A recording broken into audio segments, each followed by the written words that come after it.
Olá, muito boa tarde. O programa Eclésia apresenta-lhe hoje memórias de quem acompanhou há 50 anos o decorrer dos trabalhos do Concílio Vaticano II. Antes, mostramos-lhe acontecimentos que marcam a atualidade religiosa. No último domingo, Bento XVI recordou a sua recente viagem ao Líbano, que considerou ter sido um sucesso. Foi no encontro com os peregrinos, na oração dominical do Ângelus, onde o Papa recordou também a necessidade de garantir a todas as crianças a condições de vida dignas. Ainda no rescaldo da sua visita ao Líbano, Bento XVI voltou a pedir o empenho dos crentes pelos cristãos que habitam naquela zona do mundo. Continuai a rezar pelos cristãos do Médio Oriente, pela paz e pelo diálogo sereno entre as religiões. O Evangelho do dia destacava a atenção que Jesus dirigia às crianças, com a expressão: quem acolhe uma destas crianças em meu nome, é a mim que acolhe. Peçamos a Deus que estas palavras inspirem todos aqueles que são responsáveis pelo dom da vida, pelas condições dignas de existência e de educação, pela segurança e crescimento sereno das crianças, que cada criança possa gozar do amor e do calor familiar. Neste domingo, o Papa sublinhou também o exemplo do sacerdote Louis Brisson, fundador da Congregação das Oblatas, que foi beatificado este fim de semana na cidade francesa de Troyes. O Papa fez votos que o exemplo do novo bem-aventurado ilumine a vida dos crentes. Bento XVI lembrou a expressão de Louis Brisson: tenho necessidade de Deus, é uma fome que me devora, como estímulo para todos recorrerem a Deus com confiança. Jovens da Europa estão determinados a promover a cultura da unidade. O Genfest, promovido pelos Focolares, reuniu 12 mil jovens em Budapeste para dar seguimento a um projeto de Chiara Lubich, fundadora deste movimento. 200 destes jovens eram portugueses e contaram ao programa Eclésia o significado desta experiência. Foi já em Portugal que encontramos o Ron, o Paulo, a Ana e a Sara. Todos eles participaram na 10ª edição do Genfest, que decorreu em Budapeste, capital da Hungria.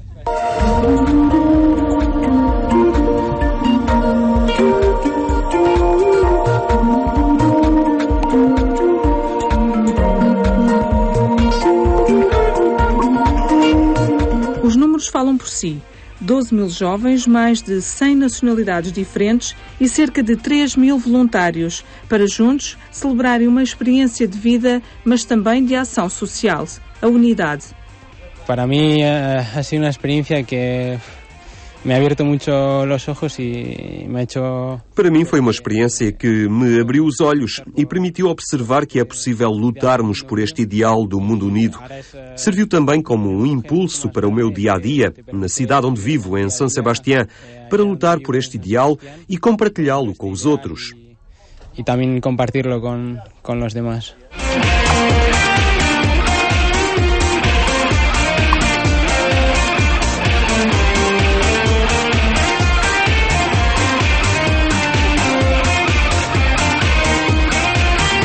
Sempre de festa. Sempre de festa e é como imaginar, eu lembrava-me de um concerto de uma grande banda, do ambiente num estádio, aquele fervor, mas com, quer dizer, a moral é completamente diferente, não é? É estarmos todos exatamente para o mesmo e termos aquela felicidade de estarmos ali todos. E era impressionante conseguir falar com qualquer pessoa do outro lado do mundo, mesmo que não soubesse falar inglês ou assim. Era uma coisa fantástica.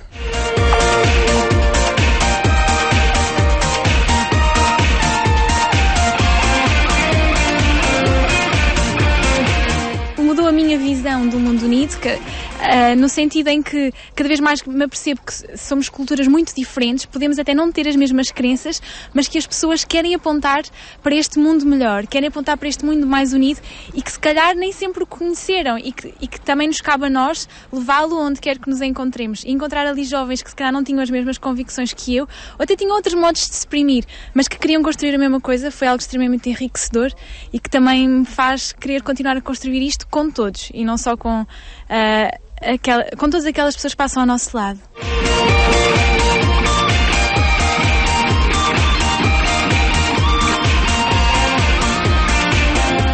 Queríamos construir estas pontes, primeiro entre nós e depois lá também com os outros jovens de outros países. E realmente havia uma atmosfera muito boa entre todos e queríamos também nos conhecer melhor e foi muito interessante. Dos 17 aos 30 anos, estes jovens do movimento Os Focolares, comprometidos a construir um mundo unido através de pequenas ações, conseguiram no final do encontro os seus primeiros frutos. Lançou-se um projeto, que é o projeto United World, através do qual queremos promover este mundo unido e queremos, primeiro de tudo, recolher estas assinaturas para que as Nações Unidas possam reconhecer por um projeto a nível mundial e também fazer reconhecer esta Semana do Mundo Unido, que já há algum tempo também temos vindo a trabalhar e também realizar atividades para construir um mundo unido. E lá está, o Papa também reconhecia também este projeto e que nos dava também coragem para irmos em frente. O tema Let's Bridge marcou o Jan Fest, que já não acontecia há 12 anos.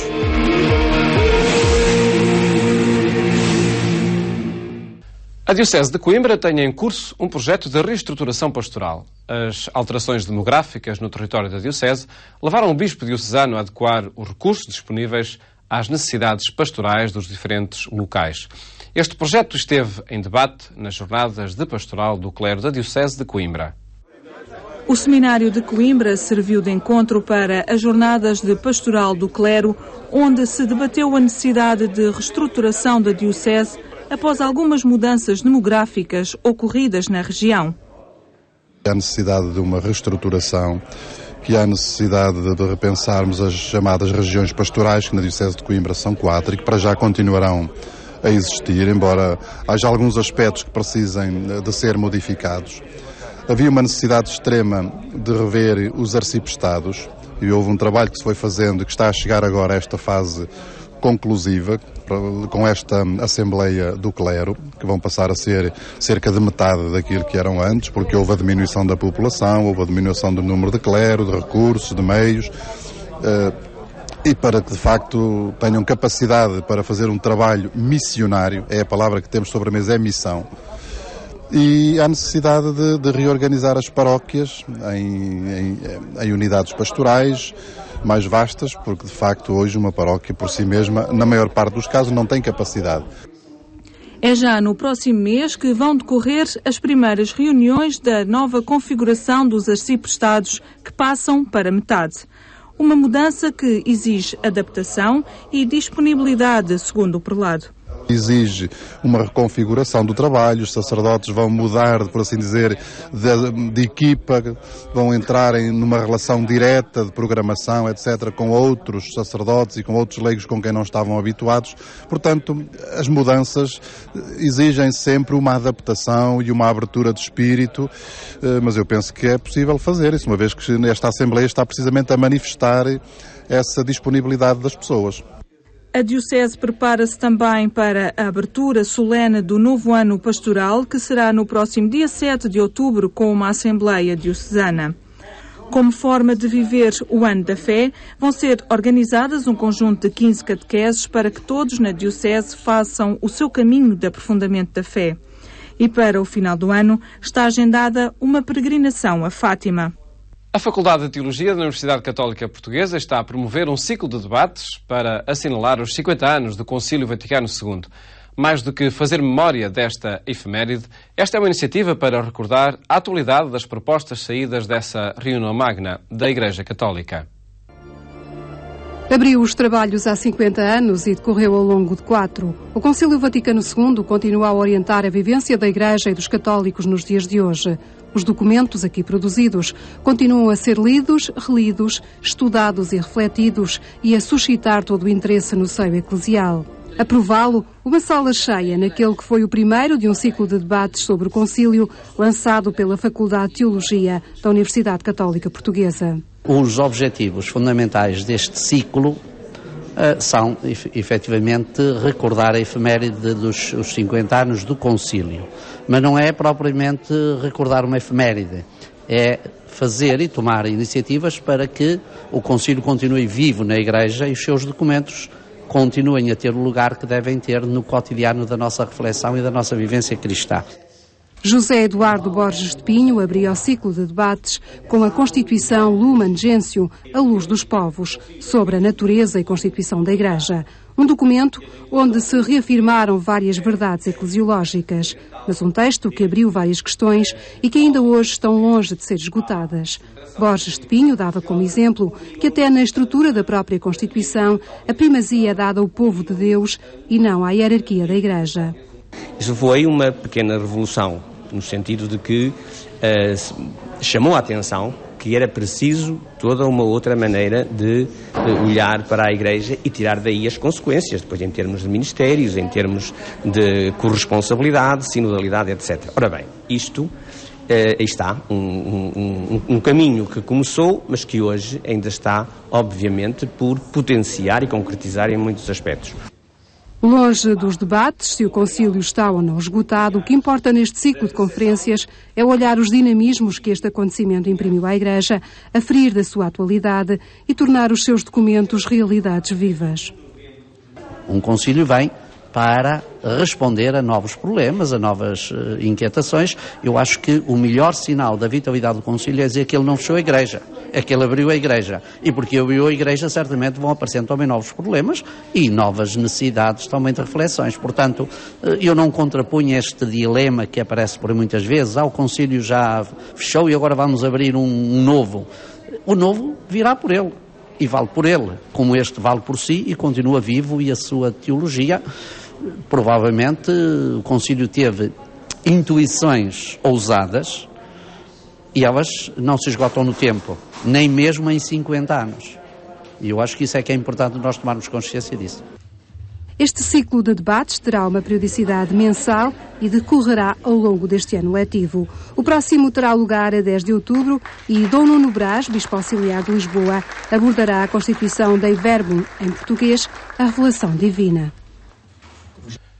Neste programa continuamos a assinalar os 50 anos do Concílio, agora através da rubrica que semanalmente recorda o que aconteceu na década de 60.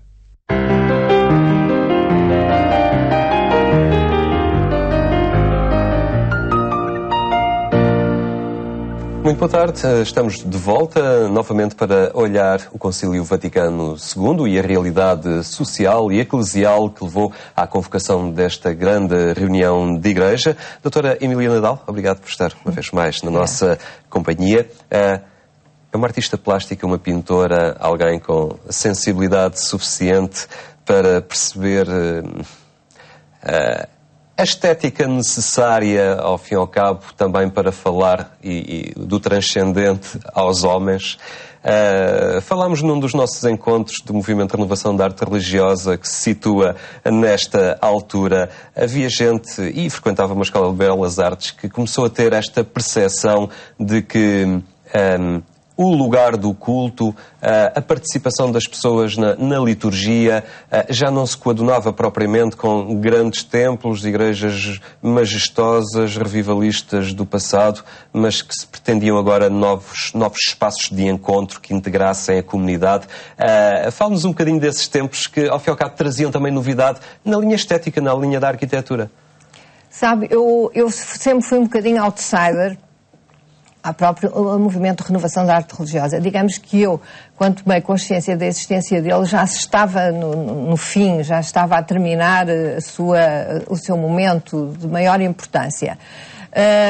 Sob o ponto de vista estético, e eu nem sempre perfilhei completamente a opinião deles. Porque nestas coisas, e como eu comecei por dizer, ao princípio, no primeiro encontro que tivemos, foi que as coisas são muito relativas. E são muito relativas a cada espaço e a cada tempo. Eu conheci liturgias em igrejas maravilhosas, em Espanha. Devo dizer, a qualidade litúrgica em Espanha, nos tempos da minha infância e da minha juventude, que eu atravessava todos os anos para ir para a Catalunha, era excelente, excelente. Assisti ao que há de melhor nos sítios mais belos, as liturgias mais extraordinárias, com músicas de facto fantásticas. Eu acho que com a Bíblia foi isso que de facto foi o grande cimento da minha conversão e da minha fé. E coisa que eu não encontrei, infelizmente, em Portugal. E também pensei que aquilo que o movimento de renovação da arte religiosa propunha com toda a propriedade também poderia dar, também não era exato que fosse dar os melhores resultados, porque quando há um excesso de imagem, quando há um excesso de representação, também há o perigo do movimento contrário, que é uma certa iconoclastia. Certo esvaziamento. E eu acho que não só cá, mas enfim, toda essa tentativa de fugir ao excesso acabou também, em muitíssimos casos, por conduzir ao efeito contrário.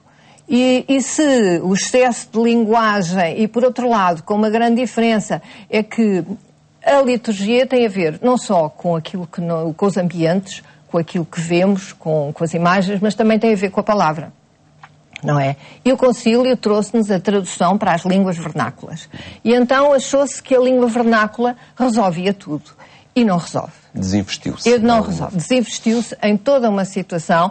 Isto não é para dizer que, de facto, não é pela majestade dos templos, nem é pelo excesso de imagens, nem é por excessos que a fé se transmite, mas é pela sua qualidade e pelo seu acerto ao tempo. Portanto, se eu naquela altura, de facto, também não me identificava com liturgias que havia, não é? Sobrecarregadas, demoradas, também devo dizer que atualmente não me parece que se tenha, não se evoluiu aquilo que seria expectável ao nível da qualidade da liturgia. Mas e por isso eu, como esteta, de facto, eu penso que talvez em antes do concílio havia mais essa preocupação do que depois. Havia um movimento de renovação da liturgia? Havia um movimento de renovação da liturgia e isso foi excelente e muito bom. Mas também se perderam algumas coisas ao nível da simbólica, dos próprios sacramentos, ao nível dos símbolos, que eu acho que empobreceram a liturgia.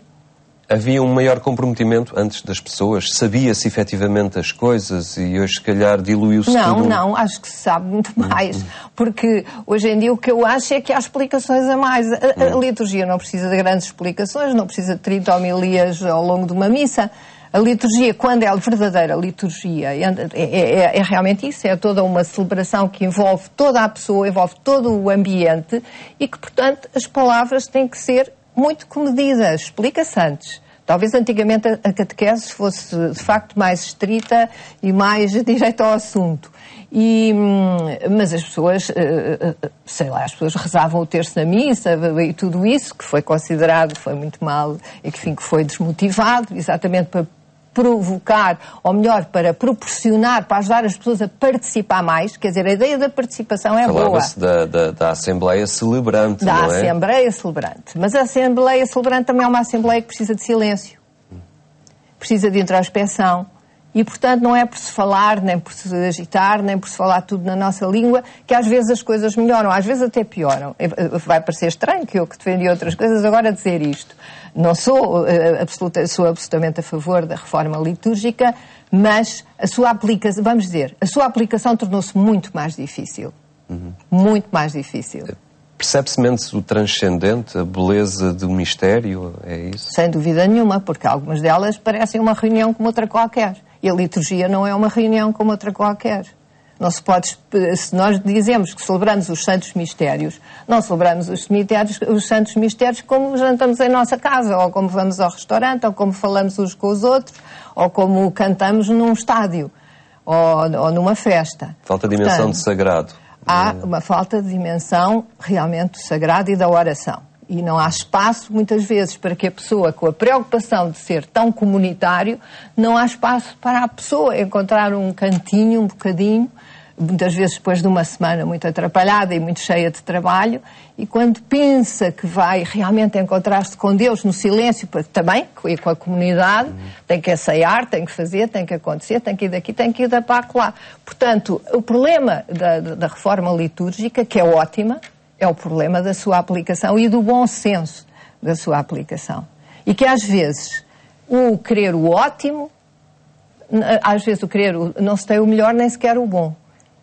Temos. As pessoas hoje têm necessidade do silêncio, percebe-se? Porque há um fenómeno curioso aqui em Lisboa, nas igrejas da Baixa, que sem propriamente celebração litúrgica a decorrer, e estão como muitas pessoas que entram, que param, que estão ali só pelo silêncio, só porque se conseguem se calhar escutar elas próprias. Exatamente, eu agora por exemplo, vim de Glasgow, da Escócia, e estive lá na celebração de domingo, e houve durante a missa momentos de silêncio, e não foi por isso que a missa demorou mais tempo, até antes do contrário, demorou menos. E outra coisa é que as pessoas começam a olhar para o relógio e saem de lá cansadas, muitas vezes. Processo de informação, informação temos nós imensa. E, de facto, centrar-se na palavra de Deus e centrar-se realmente no encontro com Deus, individual, comunitariamente, mas também individualmente, porque não somos uma massa amorfa, somos pessoas e somos todos diferentes uns dos outros. E temos cada vez mais necessidade desse cantinho de silêncio, porque se não nos encontramos com Deus, também não nos encontramos com os outros. Portanto, às vezes, o simples torna possível o profundo também. Ora bem, o simples. É isso mesmo. Muito obrigado por nos ter ajudado a perceber estes tempos, a perceber a mudança que eles proporcionaram e, de alguma forma, também os dias em que nos encontramos ainda a justificarem muito trabalho para honrar aquilo que o Concílio propôs. Sim. E que ainda não acabou. E que ainda não acabou. Muito obrigado, doutora Emília Nadal. Foi a nossa rubrica a olhar, então, estes tempos que levaram à convocação do Grande Concílio Vaticano II.